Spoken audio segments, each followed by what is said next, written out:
Hello दोस्तों, स्वागत है आपका हमारे YouTube चैनल एवं एजुकेशन में। दोस्तों, आज हम लोग पढ़ेंगे जनरल साइंस के टॉप 35 क्वेश्चन जो कि एग्जाम के पॉइंट ऑफ व्यू से बहुत ही ज़्यादा इम्पोर्टेंट है। हम लोग आपके लिए टॉप 35 सेलेक्टिव क्वेश्चन लेकर आए हैं जो आपके एग्जाम में बार बार पूछा जाता है। चलिए वीडियो को स्टार्ट करते हैं फर्स्ट क्वेश्चन से। हमारा फर्स्ट क्वेश्चन है, प्राकृतिक रबर किसका बहुलक है? आपके पास 5 सेकंड का समय है, सही आंसर देने की कोशिश कीजिए। हमारा सही आंसर हो जाएगा ऑप्शन नंबर ए, आइसोप्रोपिन। प्राकृतिक रबर आइसोप्रोपिन का बहुलक है। नेक्स्ट क्वेश्चन है, न्यूक्लिक अम्ल में कौन सा पदार्थ नहीं पाया जाता? हमारा सही आंसर है ऑप्शन नंबर डी, ग्वानिडीन। न्यूक्लिक अम्ल में ग्वानिडीन पदार्थ नहीं पाया जाता। नेक्स्ट क्वेश्चन है, कार्बोहाइड्रेट का अंतिम उत्पाद क्या होता है? आप लोग पास 5 सेकंड का समय है, सही आंसर देने की कोशिश कीजिए। हमारा सही आंसर हो जाएगा option number C, glucose. Carbohydrate का अंतिम उत्पाद ग्लूकोज होता है। इसी प्रकार जो दिया हुआ है फैटी एसिड, ये वसा का अंतिम उत्पाद होता है। और एक दिया हुआ है आपका एमिनो एसिड। एमिनो एसिड ये प्रोटीन का अंतिम उत्पाद होता है।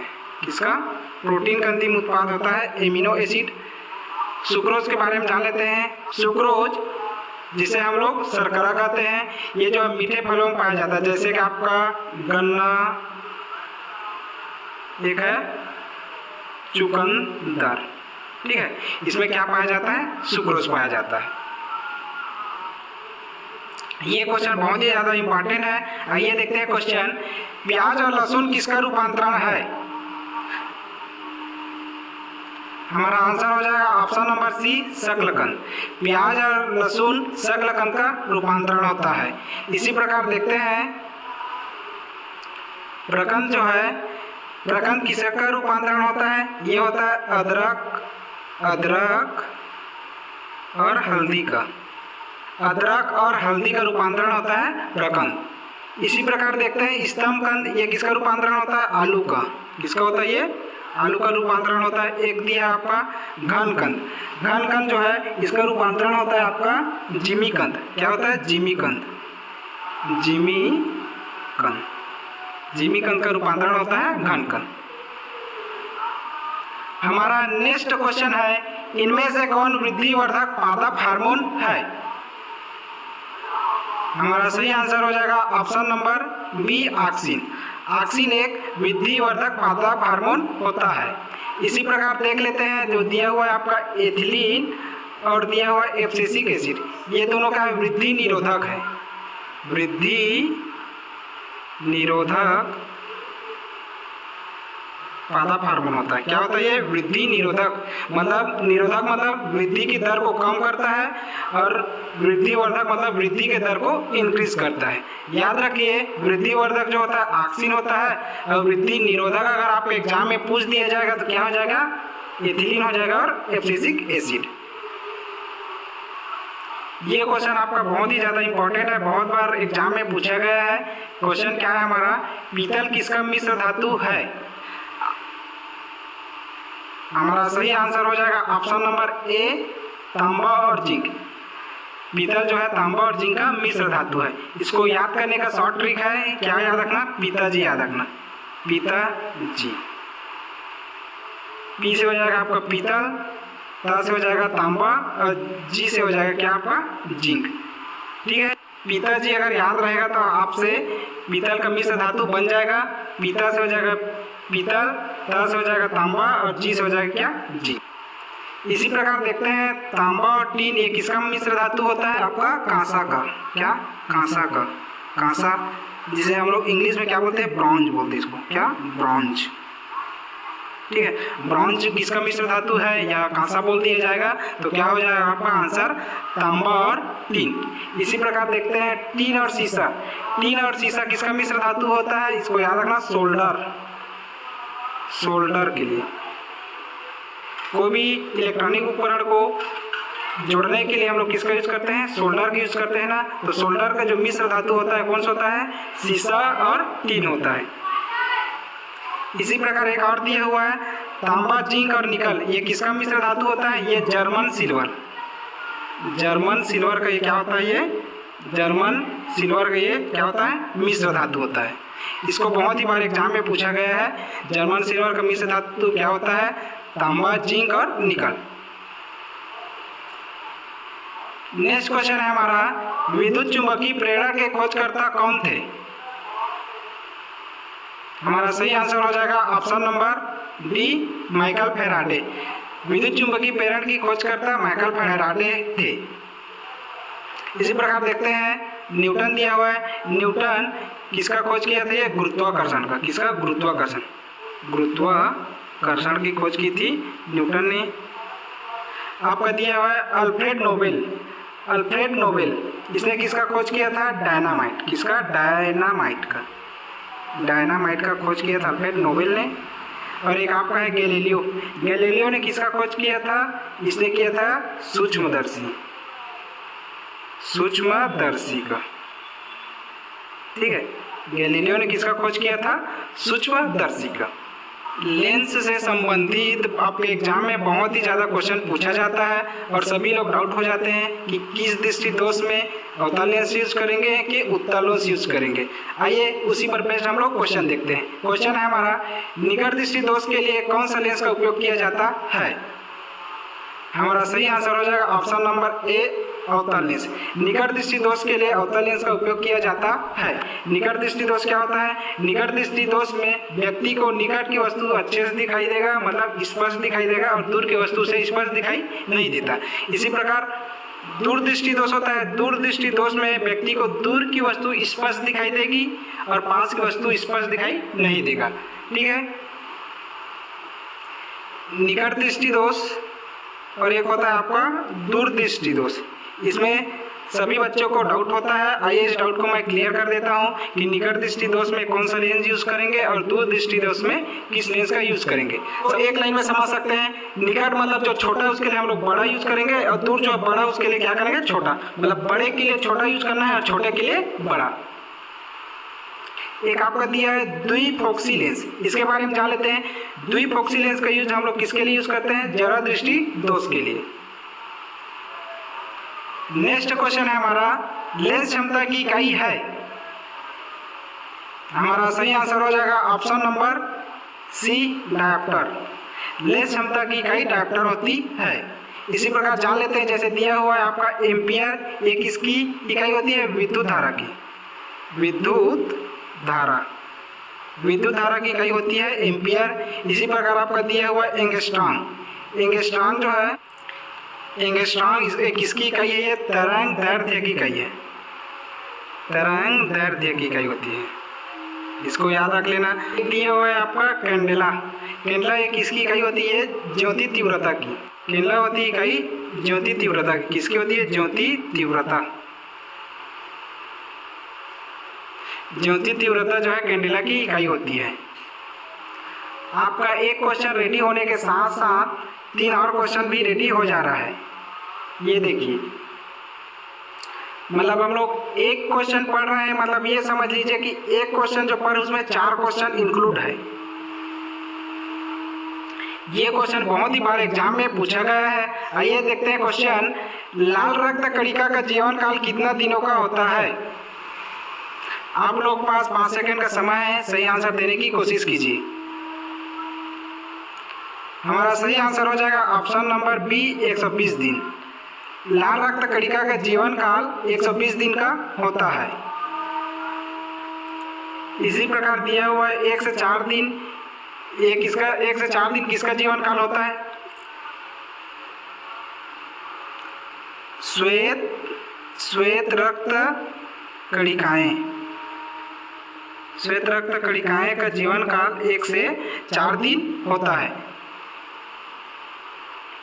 और दिया हुआ है आपका 124 दिन। ये सबसे ज़्यादा आरबीसी जो है कुत्ते में होता है 124 दिन का। आरबीसी जो होता है सब कुत्ते में सबसे ज़्यादा होता है 124 दिन। नेक्स्ट क्वेश्चन है, हमारे शरीर की सबसे लंबी कोशिका होती है? हमारा सही आंसर है ऑप्शन नंबर बी, तंत्रिका कोशिका। हमारे शरीर की सबसे लंबी कोशिका तंत्रिका कोशिका होती है। अगर आपको एग्जाम में पूछ दिया जाए कि सबसे छोटी कोशिका कौन सी होती है, वो नेफ्रॉन होती है। सबसे छोटी कोशिका नेफ्रॉन होती है। कोशिका भित्ति, आपको एग्जाम में पूछ दिया जाता है कि कोशिका भित्ति किसकी बनी होती है। कोशिका भित्ति जो है ये सेल्यूलोज की बनी होती है। किसका? सेल्यूलोज की बनी होती है। सेल्यूलोज की बनी होती है। इसी प्रकार जो मेरुरज्जु दिया हुआ है। नेक्स्ट क्वेश्चन है, जंग रहित लोहा बनाने में किसका उपयोग किया जाता है? हमारा सही आंसर हो जाएगा ऑप्शन नंबर बी, क्रोमियम। जंग रहित लोहा बनाने के लिए हम लोग क्रोमियम का उपयोग करते हैं। इसी प्रकार दिया हुआ है आपका लोहा। अगर आपके एग्जाम में पूछ दिया जाए लोहा में किस कलर का जंग लगता है, तो याद रखना लोहा में किस कलर का जंग लगेगा? रेड कलर का, मतलब लाल कलर का। एक आपका है तांबा। तांबा में कौन सा कलर का जंग लगता है पूछ दिया जाए आपके एग्जाम में, तो कौन सा कलर का लगता है? तांबा में लगता है आपका हरे कलर का। और एक है सिल्वर। सिल्वर में कौन सा कलर का जंग लगता है? तो काला कलर का। सिल्वर मतलब क्या होता है? चांदी। चांदी का जो पायल रहता है देखते हैं उसमें कालापन आ जाता है। हमारा नेक्स्ट बहुत ही ज़्यादा इम्पोर्टेंट क्वेश्चन है, धातु और अधातु से बहुत बार आपके एग्जाम में क्वेश्चन पूछा गया है। ये क्वेश्चन आपके लिए बहुत ही ज़्यादा इम्पोर्टेंट है। आइए देखते हैं क्वेश्चन क्या है हमारा। सबसे अधिक क्रियाशील धातु है? आप लोग पास 5 सेकंड का समय है, सही आंसर देने की कोशिश कीजिए। हमारा सही आंसर है ऑप्शन नंबर ए, सीजियम। सबसे अधिक क्रियाशील धातु कौन सा है? सीजियम है। अगर आपके एग्जाम में पूछ दिया जाए सबसे अधिक क्रियाशील अधातु कौन सा है, तो क्या आ जाएगा? ये फ्लोरीन। सबसे अधिक क्रियाशील अधातु पूछेगा तो फ्लोरीन आएगा आपका। इसी प्रकार देख लेते हैं, दिया हुआ है मरकरी। मरकरी क्या होता है? ये द्रव धातु होता है। द्रव अवस्था में पाया जाने वाला धातु मरकरी है। और एक आपका दिया हुआ है ब्रोमीन। ब्रोमीन ये भी द्रव अवस्था में पाया जाता है। किस अवस्था में पाया जाता है? ब्रोमीन द्रव अवस्था में पाया जाता है, लेकिन ये क्या अधातु होता है, अधातु। डाउट नहीं होना है आप लोगों को कि मरकरी भी द्रव अवस्था में पाया जाता है और ब्रोमीन भी द्रव अवस्था में पाया जाता है, लेकिन जो मरकरी क्या है हमारा धातु होता है और ब्रोमीन जो है अधातु होता है। इसमें आप लोगों को डाउट नहीं होना चाहिए। नेक्स्ट क्वेश्चन है हमारा, प्रकाश की चाल सर्वाधिक किसमें होता है? सही आंसर है हमारा ऑप्शन नंबर ए, प्रकाश की चाल सर्वाधिक किसमें होता है? वायु एवं निर्वात में। इसी प्रकार अगर आपसे क्वेश्चन में पूछ दिया जाता है कि प्रकाश की चाल न्यूनतम किसमें होती है, प्रकाश की चाल न्यूनतम किसमें होती है, तो याद रखना है नैलान में। प्रकाश की चाल जो है वायु में सर्वाधिक होती है और नैलान में सबसे कम होता है, इसको याद रख लेना। और एक जान लेते हैं, जैसे प्रकाश की चाल अगर कितना होता है करके पूछ दिया जाएगा तो याद रखना आप लोग, ये होता है आपका 3 × 10⁸ मीटर पर सेकेंड, मीटर पर सेकेंड। इसी प्रकार पानी का देख लेते हैं, पानी का कितना होता है? 2.25 × 10⁸ मीटर पर सेकेंड। इसी प्रकार आपका नैलान का देख लेते हैं, नैलान का कितना होता है? इसका होता है 1.96 ×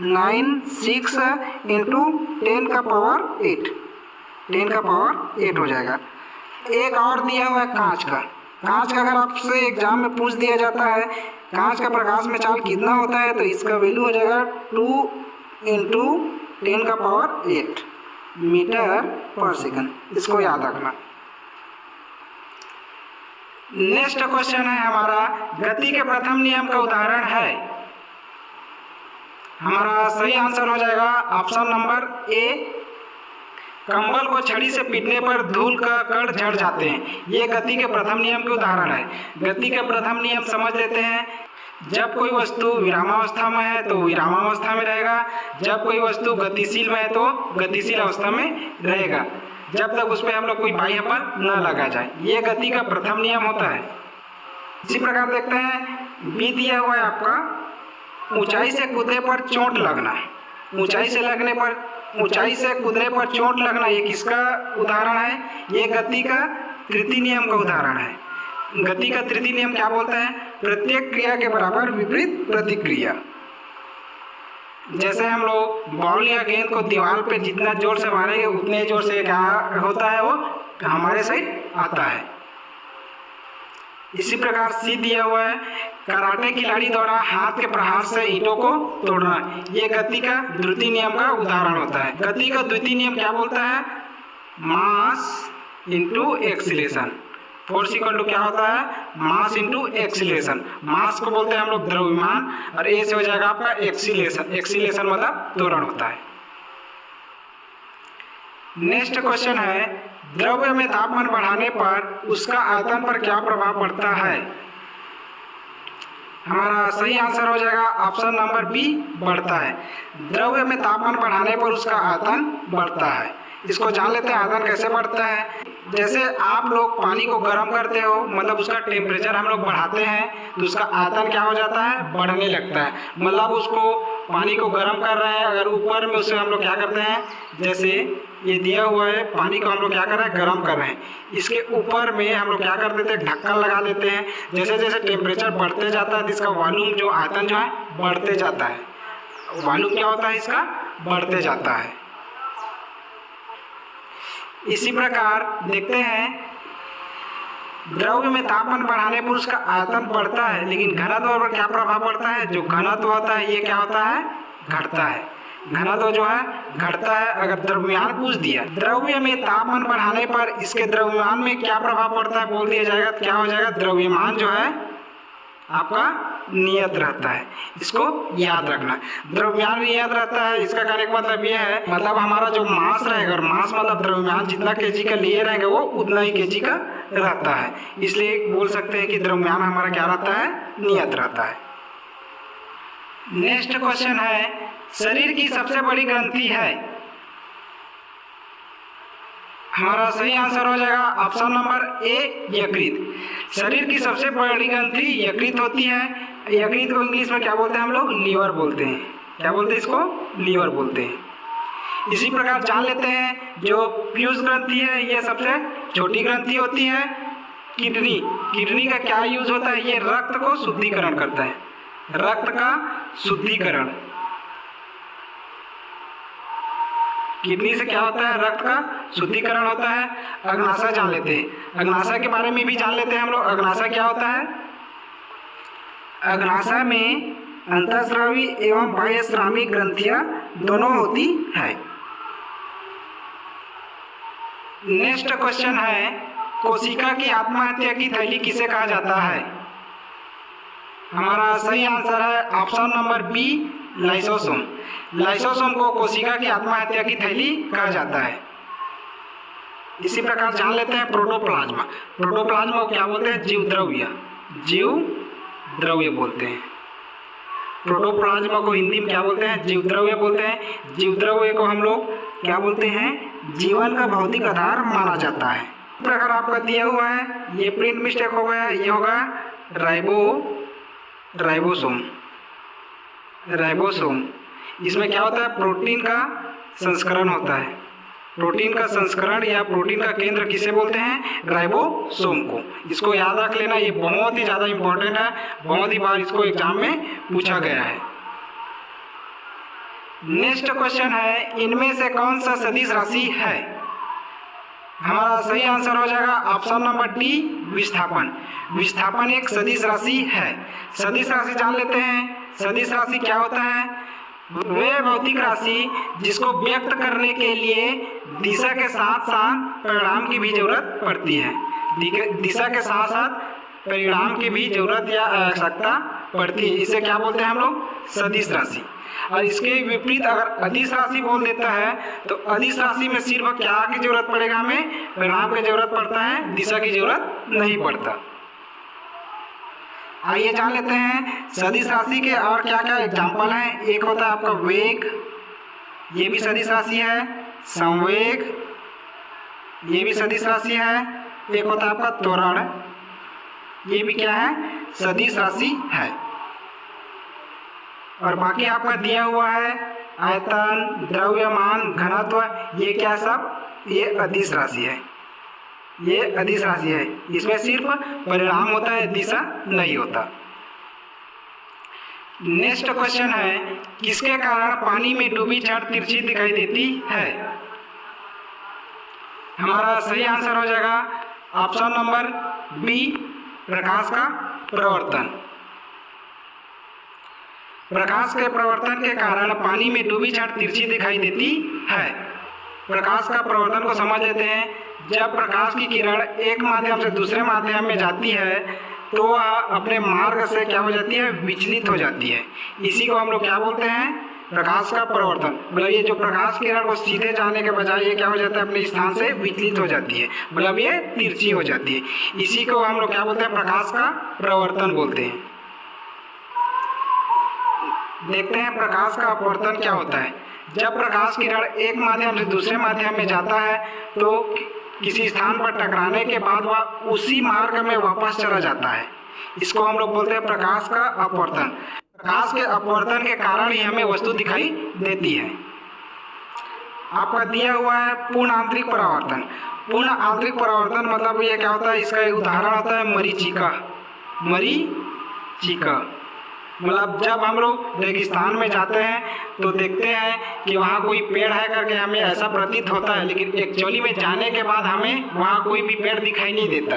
ये क्या है, एक भ्रम है, ये एक मरीचिका है। इसी को क्या बोलते हैं हम लोग, प्रकाश का पूर्ण आंतरिक परावर्तन।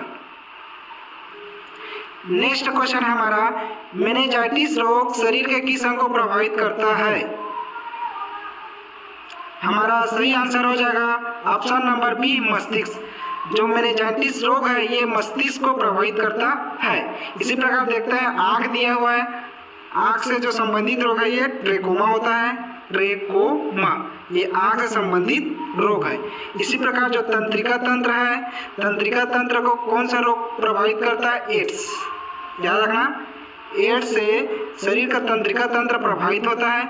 इसी प्रकार जो फेफड़ा है, ये जो फेफड़ा है ये किससे प्रभावित होता है, ये इन्फ्लुएंजा रोग से प्रभावित होता है।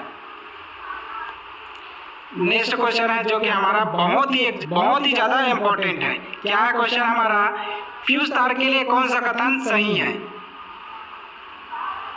हमारा आंसर है ऑप्शन नंबर ए, फ्यूज तार के लिए गलनांक निम्न एवं प्रतिरोध उच्च होना चाहिए।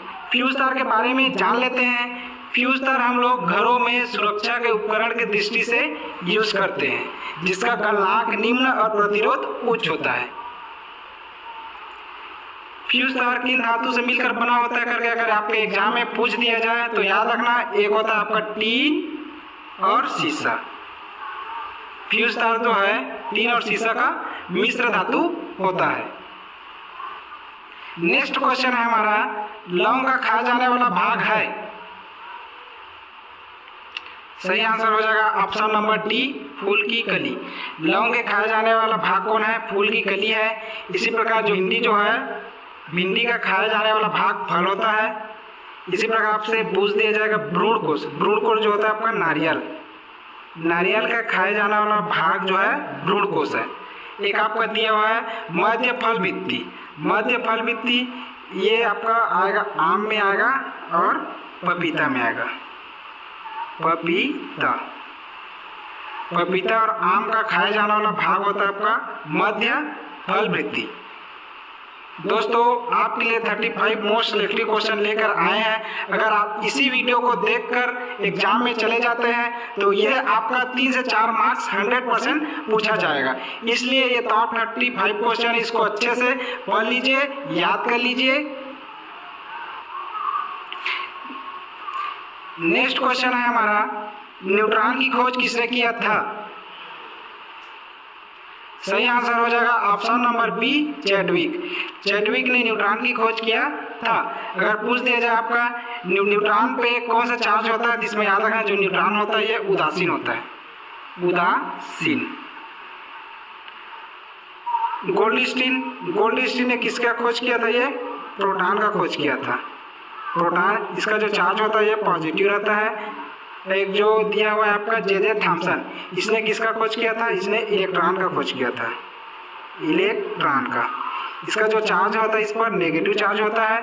एक आपका दिया हुआ एंडरसन ने पॉजिट्रॉन का खोज किया था, पॉजिट्रॉन। ओके, नेक्स्ट क्वेश्चन है रक्त का पीएच मान कितना होता है? हमारा सही आंसर हो जाएगा ऑप्शन नंबर बी 7.4। रक्त का पीएच मान 7.4 होता है। इसमें याद रखना जो पीएच मान होता है ये 0 से लेकर 14 के बीच अंक होता है, जिसमें से 1 से 7 तक, अगर 7 से कम होगा तो ये होगा अम्ल होगा, 7 से अगर अधिक होगा, 7 से अगर अधिक होता है तो ये होता है क्षार होता है। अगर 7 है करके बोलेगा तो ये क्या हो जाएगा? उदासीन हो जाएगा। इसी प्रकार आपका पीएच मान 7 दिया हुआ है। पीएच मान जो 7 किसका होता है? ये शुद्ध जल का होता है। शुद्ध जल का आपसे अगर पीएच मान पूछ दिया जाए तो क्या हो जाएगा? आपका 7 हो जाएगा। इसी प्रकार जो दिया हुआ है 6.4, 6.4 जो होता है ये किसका पीएच मान है? ये यूरिन का पीएच मान है, यूरिन का पीएच मान है। आपका दिया हुआ है 2.5 दिया हुआ है, 2.5 जो किसका पीएच मान है? ये सिरका का, याद रखना सिरका, सिरका का पीएच मान क्या होता है? 2.5 होता है। नेक्स्ट क्वेश्चन है हमारा ब्लड का शुद्धिकरण किसके द्वारा होता है? सही आंसर हो जाएगा option number A kidney. Blood का शुद्धिकरण किडनी द्वारा होता है। अगर ब्लड का परिशोधन पूछ दिया जाए, परिशोधन, याद रखना ब्लड का परिशोधन किसके द्वारा होता है बोलेगा तो ऑप्शन लेना है आपका हृदय। अगर ब्लड का शुद्धिकरण किसके द्वारा होता है बोलेगा तो क्या लेना है? हमें आंसर किडनी लेना है। नेक्स्ट क्वेश्चन है किससे ऊर्जा नहीं मिलती है? हमारा सही आंसर हो जाएगा option number A vitamin. Vitamin से ऊर्जा नहीं मिलती है। विटामिन हमें क्या करता है? ये रोग प्रतिरोधक क्षमता को बढ़ाता है। आपका जो वसा है, कार्बोहाइड्रेट है, प्रोटीन है, इससे ऊर्जा मिलता है। नेक्स्ट क्वेश्चन है हमारा किस रंग की तरंगदैर्घ्य सबसे कम होती है? हमारा सही आंसर हो जाएगा ऑप्शन नंबर बी बैंगनी। बैंगनी रंग की तरंगदैर्घ्य सबसे कम होती है और लाल रंग की जो तरंगदैर्घ्य है इसमें सबसे ज़्यादा होता है। इसलिए कहा जाता है कि जिसमें तरंगदैर्घ्य कम होगा उसका प्रकीर्णन ज़्यादा होगा, प्रकीर्णन ज़्यादा होता है, और जिसका तरंगदैर्घ्य सबसे कम होता है उसका प्रकीर्णन ज़्यादा होगा। जिसका तरंगदैर्घ्य ज़्यादा होता है तो उसका प्रकीर्णन क्या होगा? कम होगा। इसी प्रकार जो लाल रंग का तरंगदैर्घ्य सबसे ज़्यादा होता है इसलिए इसका प्रकीर्णन क्या होगा? कम होगा। नेक्स्ट क्वेश्चन है शैवाल का अध्ययन क्या कहलाता है? हमारा सही आंसर हो जाएगा ऑप्शन नंबर बी फाइकोलॉजी। शैवाल का अध्ययन फाइकोलॉजी कहलाता है। इसी प्रकार आपका दिया हुआ है माइकोलॉजी। माइकोलॉजी कवक के अध्ययन को हम लोग क्या कहते हैं? माइकोलॉजी कहते हैं। एक आपका दिया है साइटोलॉजी, ये कोशिका विज्ञान के अध्ययन को बोलते हैं। कोशिका विज्ञान के अध्ययन को क्या बोला जाता है? साइटोलॉजी। ये एसएससी के एग्जाम का फेवरेट क्वेश्चन है। बहुत ही बार एसएससी में इस क्वेश्चन को पूछा गया है। क्वेश्चन है हमारा दूध से मक्खन निकालने पर घनत्व पर क्या प्रभाव पड़ता है? हमारा सही आंसर हो जाएगा ऑप्शन नंबर ए दूध का घनत्व बढ़ जाता है। नेक्स्ट क्वेश्चन है धावन सोडा का रासायनिक नाम है? हमारा सही आंसर हो जाएगा option number B sodium carbonate. धावन सोडा का रासायनिक नाम सोडियम कार्बोनेट होता है। इसे डिनोट करते हैं हम लोग Na2CO3 से।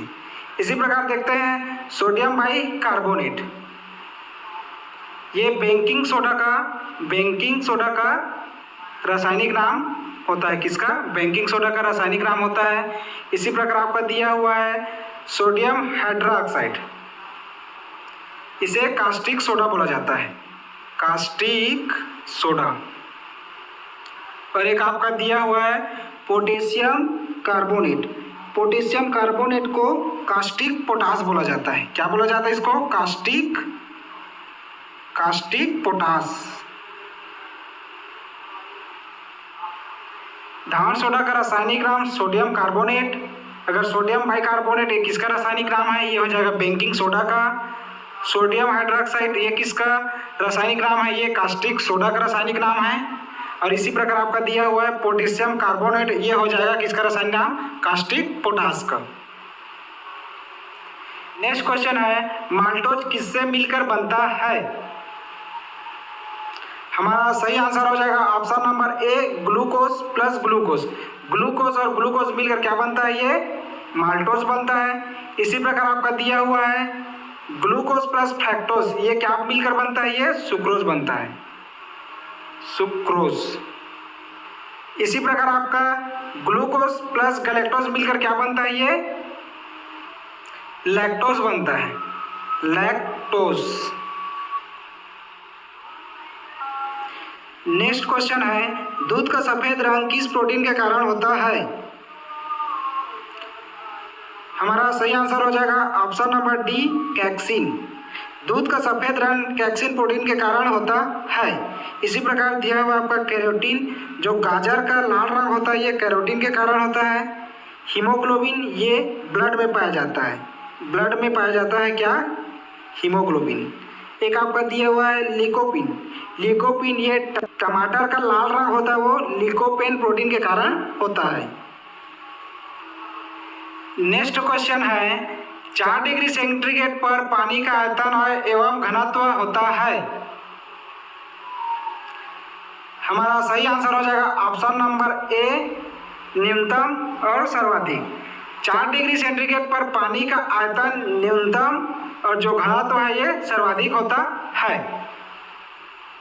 4 डिग्री तक पानी का आयतन न्यूनतम और घनत्व सर्वाधिक होता है। जैसे जैसे 4 डिग्री से ऊपर जाता है तो पानी का जो आयतन है वो बढ़ता जाता है और घनत्व क्या है? कम होते जाता है। आज का हमारा लास्ट क्वेश्चन है, विटामिन सी का रासायनिक नाम है।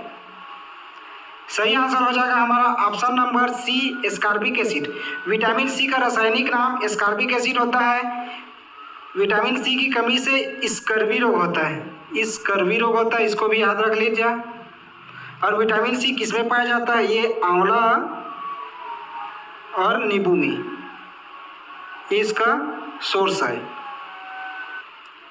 रेटिनॉल ये विटामिन ए का रासायनिक नाम होता है। विटामिन ए की कमी से क्या होता है? नाइट ब्लाइंडनेस, मतलब अंधापन। इसका मुख्य सोर्स है आम, पपीता, गाजर।